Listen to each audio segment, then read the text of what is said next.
guest to our Kuwait's Debate Championship. As you all know, this has been organized under the able leadership of Region Governor I, NO, Satish Kumar and Wafas Salman for the benefit of Toastmasters. As you all know, debate is a very constructive way of speaking. It's the way you reason out, you put your arguments, you put your points in such a way that you make sure that you convince the judges and the audience that your argument and your constructive criticism or suggestion are better than those. Often in a meeting, professionals use this word, what's in for me? And it's the same question you will be asking yourself today, what's in for me? And I'm sure by the end of this session, you will have enough reasoning and enough power and understanding what is a good debate, what's a shabby debate, what's a useless debate, and what's a non-constructive debate. Personally, I feel that this is one of the most important things in a professional life. We always, when we talk to some people, or we talk to our colleagues, or we talk on a subject on a higher level, we do not know how to communicate in a constructive way. We often put back and forth. So this will help you professionally as well. As the agenda says, we have 10 minutes break after each session, which is very important because you get a time to have some refreshment, go to the toilet, but make sure you come back fast. Make sure you come back fast because if the debate starts, maybe one of the ushers will tell you to hush you in. So please be quiet when you come in. We'll have 4 debates on top and 4 debates down. And with that, I'll straight away introduce the moderator of the day, Toastmaster Natalya Desai. Toastmaster Natalya Desai is a bit of she's a HR professional. She's also an Iraq governor, 62, she's a very active member. And it's my pleasure to welcome her as the moderator for the first debate. Thank you, Area Governor Charles. Good afternoon and welcome to the elimination round of the Kuwait Debate Championship. Good afternoon. Good afternoon. Today, 16 teams go head-to-head. And compete with each other. And only 8 teams go into the next round, which is on October 31st. So let's go straight into the debate. The first debate is between Desert Pioneers and Kuwait Leaders Toastmasters Club. Now let me give you a brief description and sequence of the activity. The proposition has been arrived at by a consensus vote by all participating members, and it is resolved. We should eat whatever we like because we have only one life. As for the rules set out in the succeeding debates, such as the quarterfinals and the finals, the speaking sequence is as follows. The timing for constructive speeches is 3 minutes, while the cross-examination is 2 minutes. If that's not too clear, that's on second page of your agenda.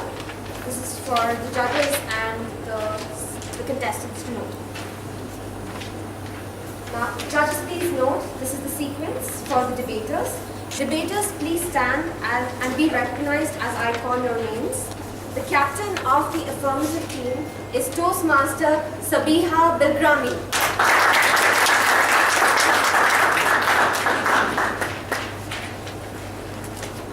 Joining her on stage is her teammate, Toastmaster Akhil Jesari.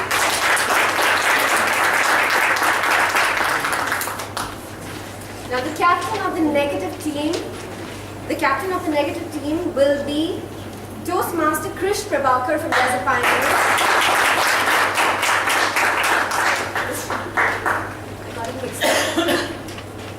And joining him on stage is Toastmaster Dalen Coutinho.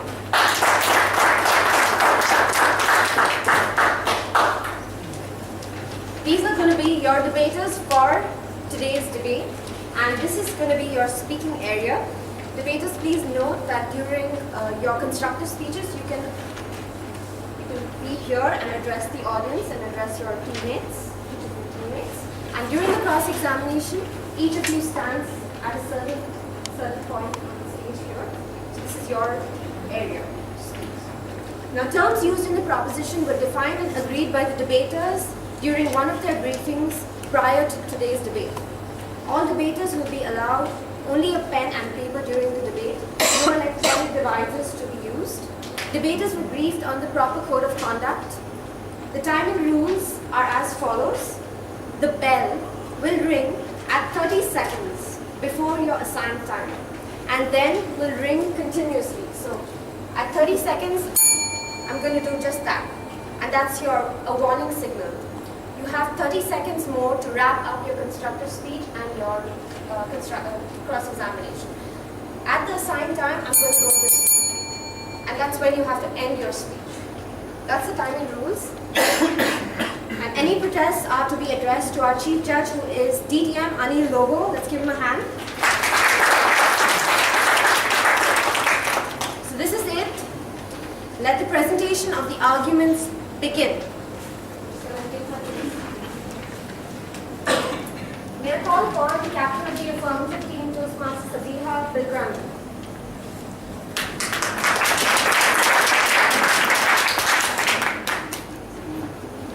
Madam Moderator, judges, fellow debaters, friends, good afternoon. Good afternoon. We are for the proposition that we should eat whatever we like. We have only one life. The term whatever refers to anything or everything with the exception of legally, religiously, medically contraindicated stuff. The work of Riddler et al. 2014 shows that people are very concerned about their weight and the perceived effect of food on health. Consequently, 62% do not eat whatever they like. And this is so dangerous. I'm going to tell you how. This approach actually doesn't work. It has been proved by the work of Mann et al. 2006.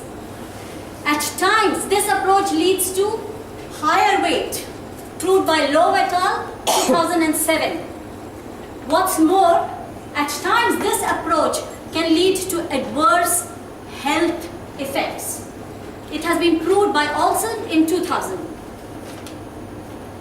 What's more, how do we really know what is good for us? Because you see, the effect of food on our bodies depends on our genetic makeup, our age, what nutrients we are on, what was our past diet. There are so many variables. Moreover, you know, there is so much nutritional malinformation going around. There was a time they used to tell you, eat soya and corn oil. Now they say, no, don't eat. It's bad for your heart. What's happening? What's more, this approach is also known to cause eating disorders and food obsession. You will be surprised to know that some people following this approach spend 25 to 65% of their time just obsessing about food. Friends, food is great, but don't you think there is more to this only one life that we have than just food? And by the way, the fact that we have only one life has also been substantiated by research by the work of Wilson in 1996. I have just told you what are the main reasons why you should not be, eat whatever, you should not be not eating whatever you like. My colleague is going to come and tell you why eating whatever you like is the only approach for a fruitful and long life. Thank you. Now we're going to hear a cross-examination from the team captain of the negative side, Toastmaster Krish Prabhakar.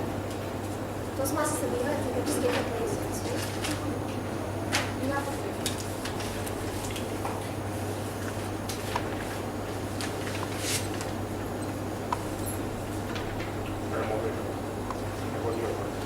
Just had a couple of questions. First, do you see a proliferation of fast food and junk food outlets in Kuwait in every different corner? I did not talk about fast food joints. There are lots of fast food joints, but our topic is you should eat whatever we like. We have only one life. Well, fast food is an item which is of great like for a lot of the people in this country. Therefore, my question is, when you see these fast food joints, have you or have you not seen clientele over there? Yes, it is highly frequented by youth and youngsters and people of all ages. And if the attempt is to link fast food with health, I would like to, for the benefit of the audience, I would like to quote Winkler in a previous study where he studied the effect of eating fast food on obesity. And guess what he discovered? He could not scientifically find any relationship between the two. And he summarizes at the end, guys, it is the couch potatoes, not the French fries, which makes you obese and adversely affects your health. Is that what you were leading at, sir? One more thing, when you say that you eat whatever you like because you have only one life, are you really serious in believing that you have only one life? There are some religions which talk about reincarnation, Hinduism, Jainism. This effect was studied by a number of people, okay? And they went and spoke to everybody who talks of reincarnation. And they tried to analyze what it is, what's happening over here. And I quoted just one person, but there are maybe 20 researchers who have studied this subject. And they have come to the conclusion there is no reincarnation. Guys, we have only one life. It's a scientific study. I would be happy to share the details with you.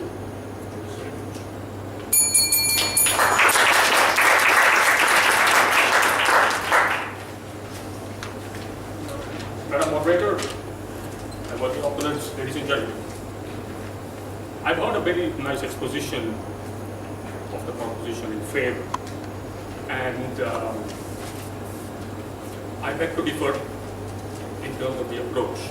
I would like to say that the essence of this proposition is basically a clarion call for culinary hedonism, to eat what you like with regard for the consequences, null and void, period.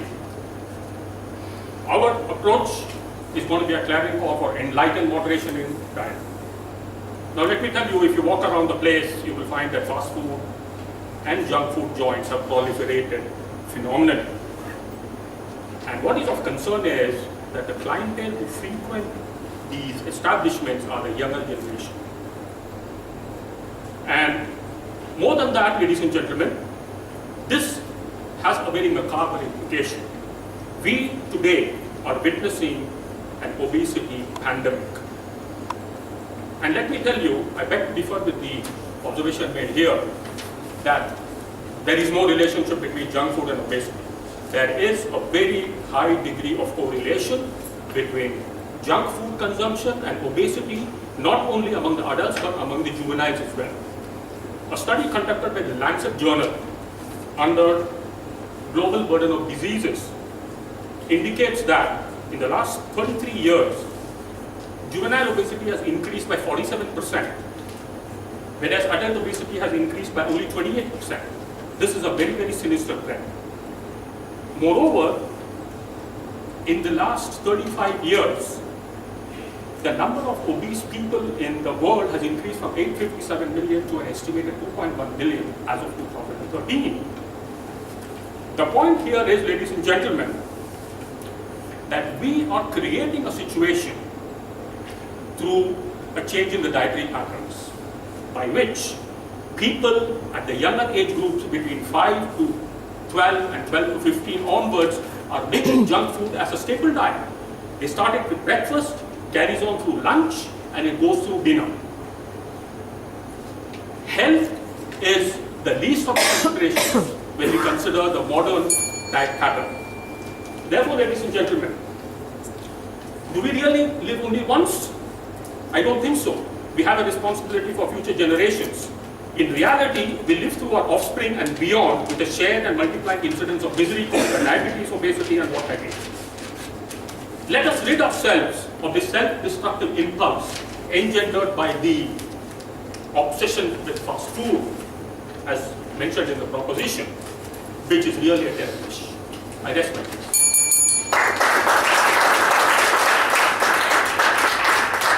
Now we move on to Toastmaster speech. Continue.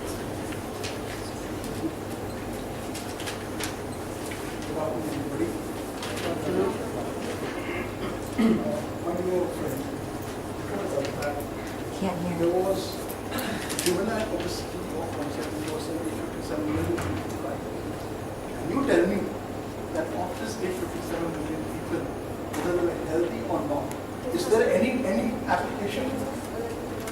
Is there any statistic that says that obese people are not healthy? Do you have any such figures? Well, I have a study that says this. I have a study from the American Journal of Nutrition that weight science evaluating the evidence for a paradigm shift. In this, it is clearly saying that obesity is not because of fast food consumption. The caloric intake has remained constant for the past 20 years, but obesity has risen. I beg to differ. There is a high degree of correlation between the consumption of the current kind of diet and obesity. There is no two ways about it. This has been substantiated time and again. I did give you the numbers from Lancet. This is one of the most prestigious UK journals. And this has been studied over a period of time in relation to the diet patterns that have been changing. And this is no secret. Diet patterns have been changing across the world, including the developing world. 1 out of 3 Americans are heading for obesity, right from. Just talking about one more thing. That, what is the how many people in the study have been isolated from usage of tobacco use? Because tobacco is the third most biggest killer. Then I have not gone into those segregations.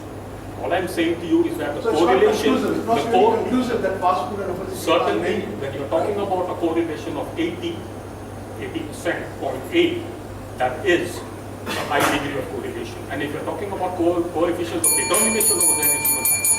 That ends the class.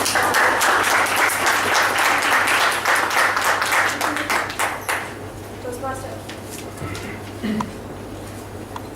Debate chair, esteemed judges, my worthy opponents, and lovely people in the audience. A very good afternoon, everybody. My colleague established the case why we are not eating what we want. My worthy opponent tried to make just one point: fast food is the reason. And he tried to link that to health. I am saying that health is not only a link to fast food. There are a lot of activities attached to health other than fast food, like sleep, like physical activity. Fast food is just 1%. Tobacco use I mentioned in my counter argument. So we have clearly debunked the theory that fast food and obesity are linked to bad health and eating whatever you want. Let me proceed to tell you that why we have the plan that you can eat what you want. Start eating normally. Follow intuitive eating. It is unconditional permission to eat. Eat what you like. Don't view food as good and bad. Eat for physical rather than emotional reasons. Don't eat because you're happy or sad or stressed or bored. Eat when you're hungry and your body demands it. Rely on your hunger and satiety cues.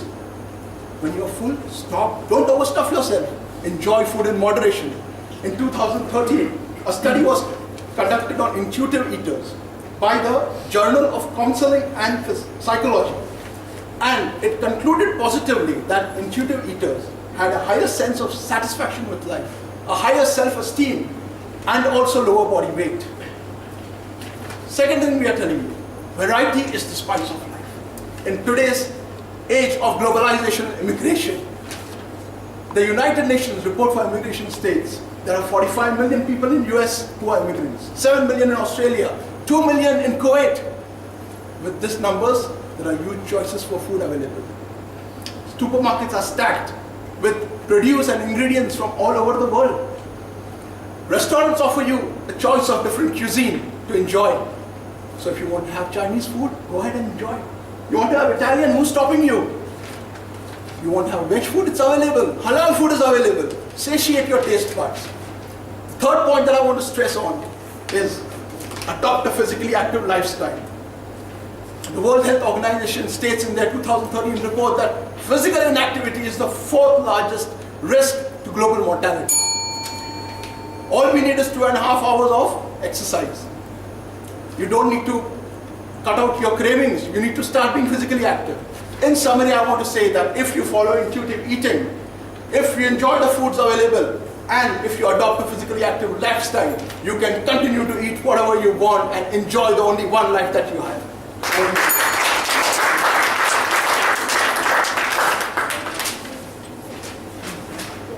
Toastmaster Darren.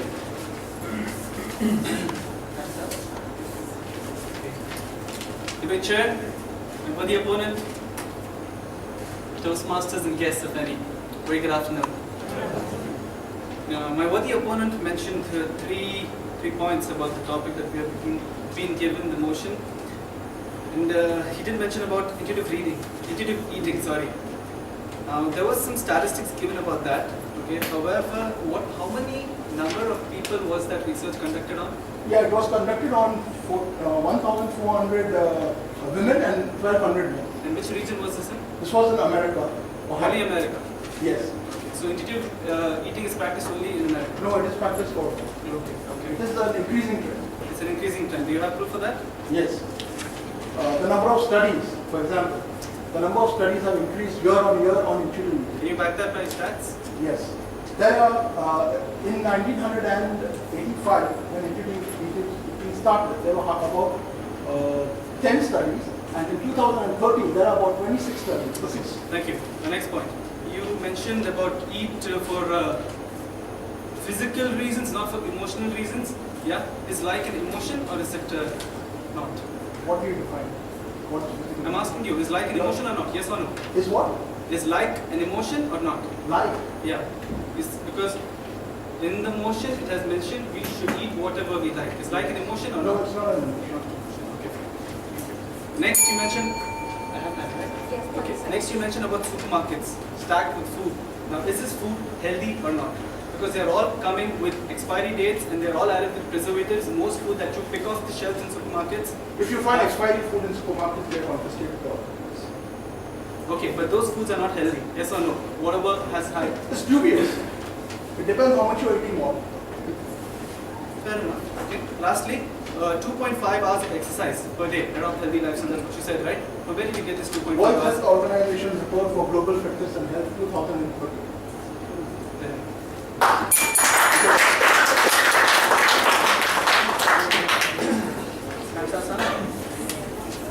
Okay. Good afternoon once again. Okay, the motion says that we should eat whatever we like because we have only one life. And me and my teammate completely disagree with this. Fine, one life. But I'm going to tell you reasons, 3 reasons why we should not eat whatever we like. Reason number 1, I'm touching upon the point that my teammate made about fast food. Okay, that there has been a tectonic shift in the way the youngsters today eat. Like let's say if you're 30 years ago, you may not have eaten this much amount of junk food that you eat in today's day.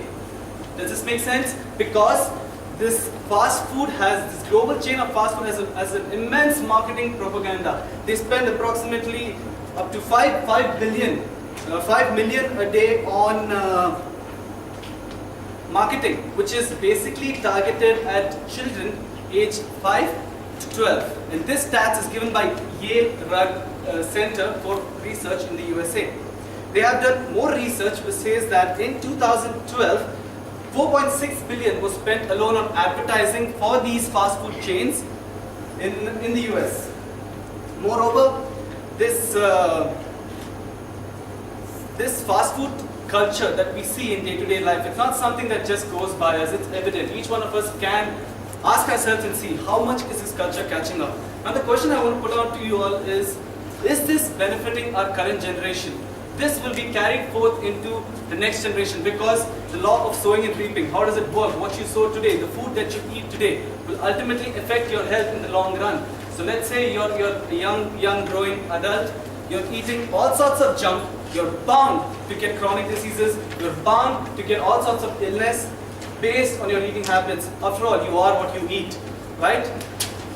Okay. Lastly, I want to just touch upon the fact that the long-term vision of life, a long-term vision of quality of life. It's not how long you live, it's quality of life that you actually have. So if you eat healthy and you refrain from eating foods that are not healthy for you, you live a quality of life. You have a particular quality which ultimately results in being happy. Yeah, if you have a good quality of life, you're definitely going to be happy. So myself and my teammate, we have given you certain stats that would make you believe that you should not eat whatever you like because you're not going to live a fulfilling life. Yeah, I have more. Okay.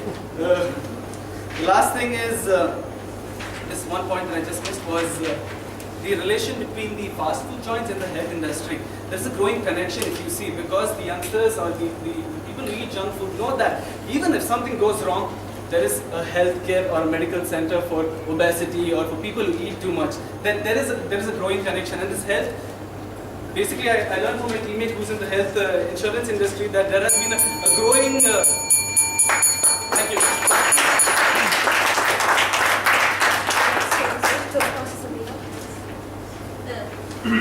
Toastmaster Dylan, Yes. you said that there is a shift in eating habits because people are eating whatever they like.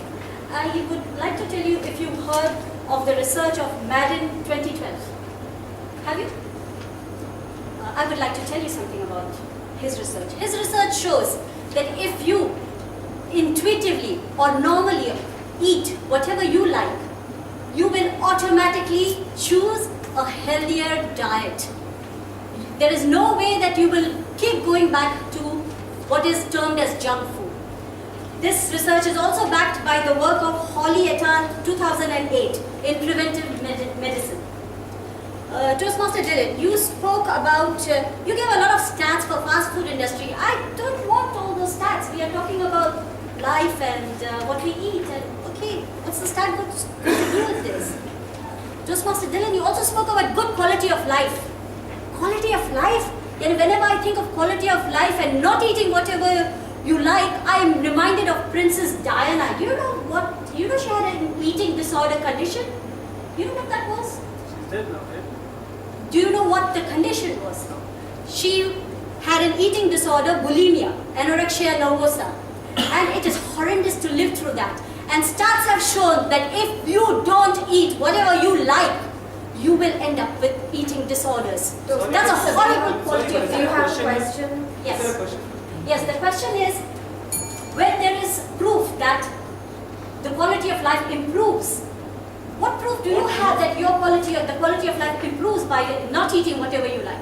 Because That's the you're eating question. healthy, you're consciously aware that you're actually eating healthy. You're taking conscious decisions based on discipline to eat healthy. You're not just eating whatever you feel like grabbing and eating. 63% are eating, according to him, healthy because they are not eating whatever they like. 63% as of today. Tell me, has the rate of healthy people gone up? It hasn't. Because the formula you're proposing, maybe it's not working.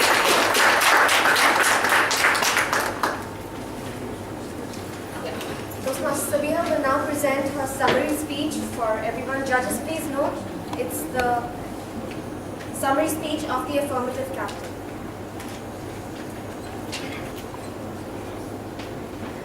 I'm sorry, good afternoon once again. Science is the literature of truth. Today, this afternoon, with solid scientific facts, I have proved to you that not eating whatever you like is a disastrous recipe. And my colleague has proved to you that eating whatever you like is the way to a long and healthy life. He has also shown you how to go about it. Not eating whatever you like is ineffective for weight loss. It is harmful for health and counterproductive for the only life that we have. Our friends across the table appear to disagree with what we are saying. They even called us hedonistic. I loved that because I know that when it was first proposed that the earth revolves, earth revolves around the sun, that same word was used. Thank you. No one can know what is really healthy for us because each one of us is different because of the genetic makeup, of our age, hormonal factors. There are too many variables. There is no scientific proof that fast food is detrimental to health. In fact, the only counter they gave to all our arguments was based on something which they could not prove scientifically. Friends, Take back control of your life. Don't allow anybody, the diet industry, my worthy opponents, to tell you what you can eat, you can't eat, you should eat, should not eat, how it will affect you, for they don't know. Rely on your internal signals. For sure, that is the way to a long, healthy life. That is what a productive, one and only life is all about. Thank you.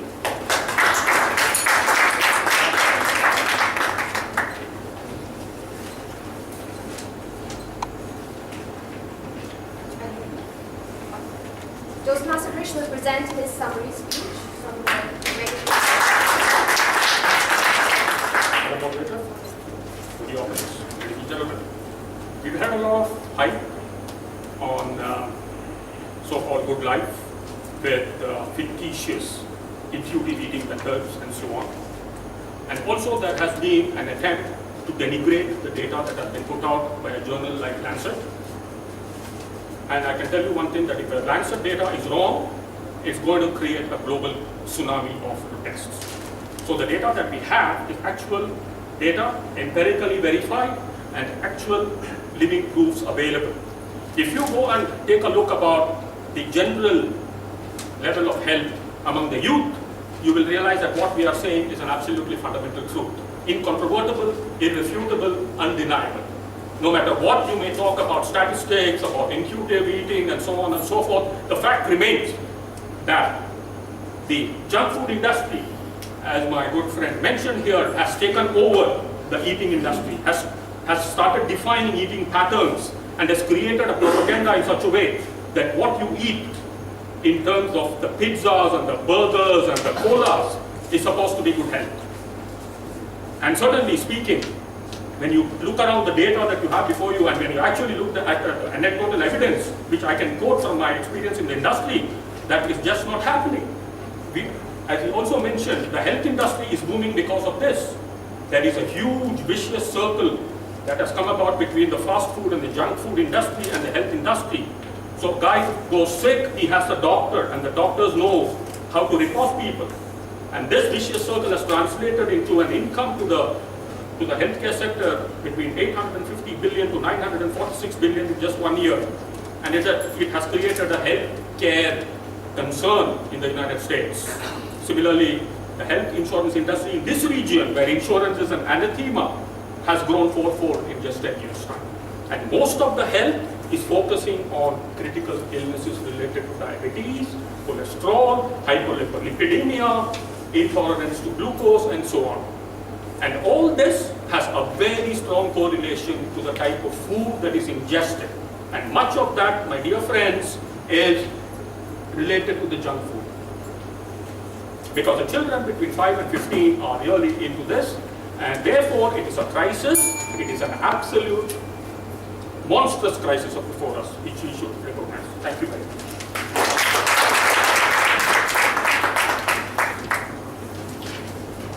That brings us to a close of the first debate, and may I request a bit of silence while the judges disperse to mark their ballots, and may I call upon both the teams to have a friendly handshake. It's just a debate.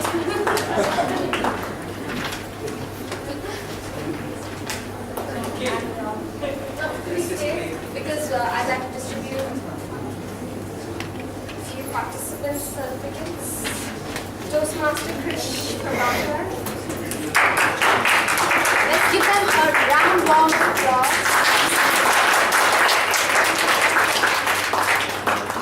Toastmaster Dylan Coutinho.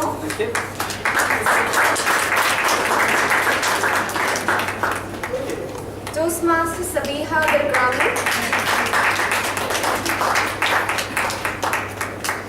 And Toastmaster Akil Jaisari.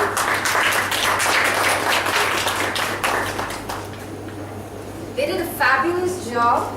Now, while the judges have gone to have a big debate amongst themselves because the competition is so high, I'm so glad that I'm not one of the judges judging this debate, because each team has strong points. Now, I'd like to ask you all a few questions. If you can tell me which club do you all represent, and what Toastmaster, what inspired you to join Toastmasters? Great question, You can address. Toastmaster Natasha. Well, I belong to Desert Pioneers Toastmasters Club. We meet on second and fourth Tuesdays of every month. Sorry, yeah. There's no marketing of this file. Fine. Otherwise, I'll start marketing myself. Alright, the reason why I joined Toastmasters, Toastmaster Natalia asked me, was just this urge within me to develop a speaking skill, because I used to be really afraid of speaking amongst people, and I think I believe I've conquered that fear to a certain degree, and this made me proud to stand before God speak. Cheers.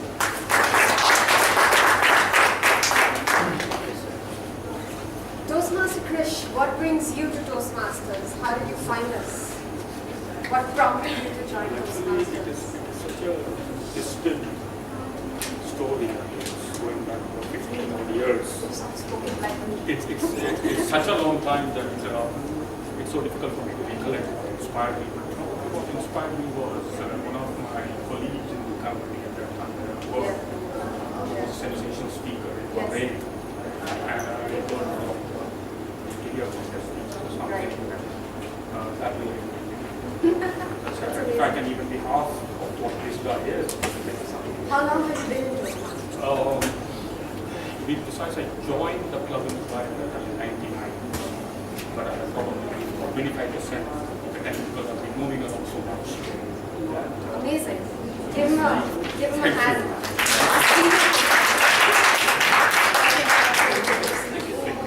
Toastmaster Sabiha from Kuwait Leaders Toastmasters Club. Tell us a bit about yourself and how did you join the Toastmasters movement in Kuwait? I'm also soft-spoken, I need to come right here. No, I don't think so. Good afternoon. How I joined Toastmasters? I resisted it for 3 years. I had a sister-in-law very much into Toastmasters. And she would tell me, come. I used to say, no, I'm busy. I found out that there was no club on Saturday, so I told her, if it's a Saturday, maybe I will come. Guess what? Capital started meeting on Saturdays. I had no other excuse. That's how I joined it. But guys, since I joined it, there's no exit for me. I don't see the door. Thank you. Toastmaster Akil, how did you join Kuwait Leaders? What prompted you to choose Kuwait Leaders from among so many clubs in Kuwait? Why was it Kuwait Leaders? It was more of going into friends, and they got me into Kuwait Leaders. And it's been a journey which has not had a real So you've enjoyed the Toastmaster journey? Sure, it's been a How hell of a long ride. How long has it been in Toastmasters? Now, I finished a year, second year. That's amazing. Thank you so much. Did all of you enjoy the debate? Yes. All right, so we're going to have another debate quite soon in another 5 minutes. So if you all would like to refresh yourselves, go downstairs, drink something and be up here in like 5 minutes, that'd be great. All the best. Thank you. You get all the ideas to practice.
From these four, then we took, and from these four, then we took. So you see the single, just you see the single, just ask them. The single crystals for just ask them. I count the crystals. Once you put these two, then you come back.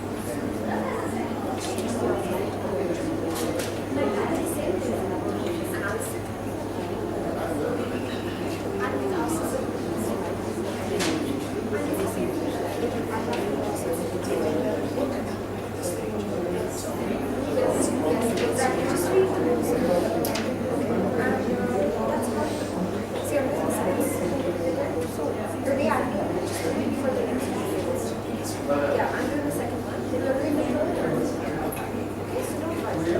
For now,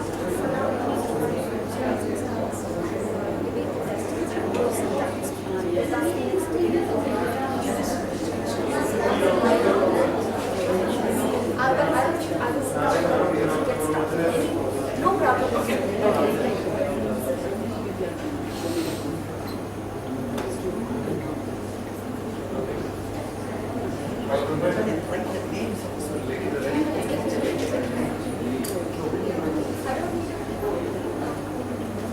Make sure it's more margin and don't write lower margin.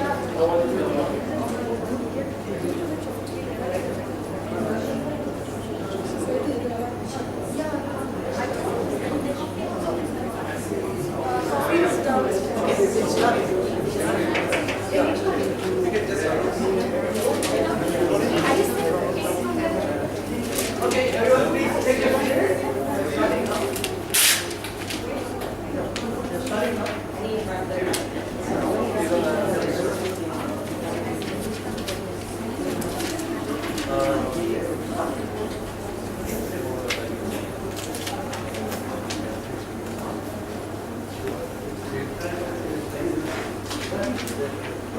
Please take your seat.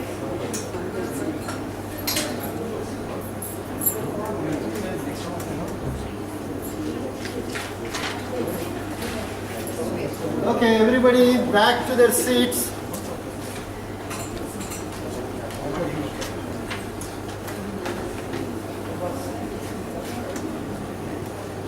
Please take your seat. We are starting the second debate. And then write the name. I don't know.